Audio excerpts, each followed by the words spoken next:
Preface.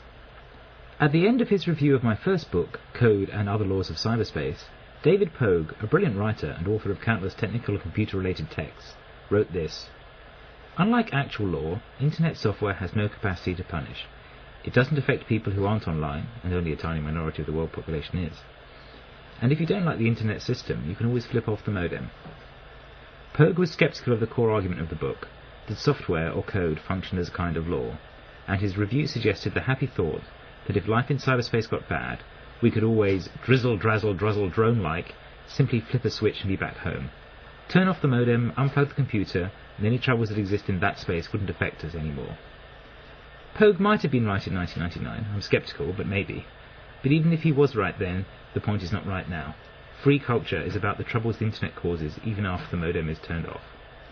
It is an argument about how the battles that now rage regarding life online have fundamentally affected people who aren't online. There is no switch that will insulate us from the Internet's effect. But unlike code, the argument here is not much about the Internet itself. It is instead about the consequence of the Internet to a part of our tradition that is much more fundamental, and, as hard as this is for a geek wannabe to admit, much more important. That tradition is the way our culture gets made. As I explain in the pages that follow, we come from a tradition of free culture. Not free as in free beer, to borrow a phrase from the founder of the free software movement, but free as in free speech, free markets, free trade, free enterprise, free will, and free elections. A free culture supports and protects creators and innovators. It does this directly by granting intellectual property rights, but it does so indirectly by limiting the reach of those rights to guarantee that follow-on creators and innovators remain as free as possible from the control of the past. A free culture is not a culture without property, just as a free market is not a market in which everything is free. The opposite of a free culture is a permission culture, a culture in which creators get to create only with the permission of the powerful, or of creators from the past. If we understood this change, I believe we would resist it. Not we on the left, or you on the right, but we who have no stake in the particular industries of culture that define the 20th century.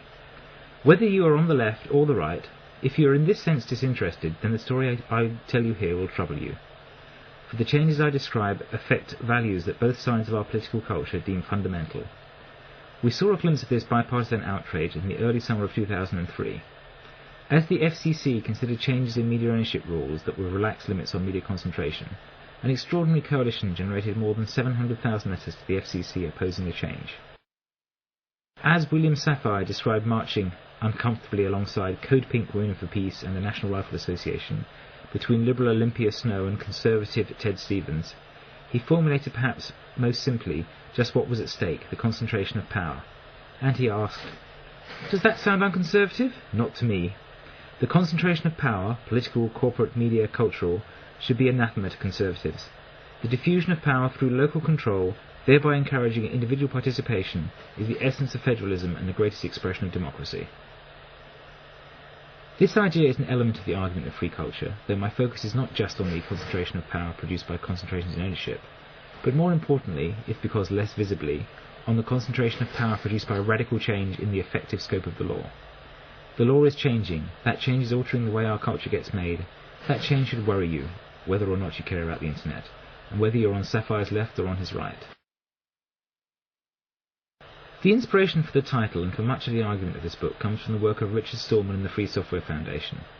Indeed, as I reread Stallman's own work, especially the essays in Free Software, Free Society, I realise that all of the theoretical insights I develop here are insights Stallman described decades ago. One could thus well argue that this work is merely derivative. I accept that criticism, if indeed it is a criticism. The work of a lawyer is always derivative, and I mean to do nothing more in this book than to remind a culture about a tradition that has always been its own. Like Stallman, I defend that tradition on the basis of values. Like Stallman, I believe those are the values of freedom. And like Stallman, I believe those are values of our past that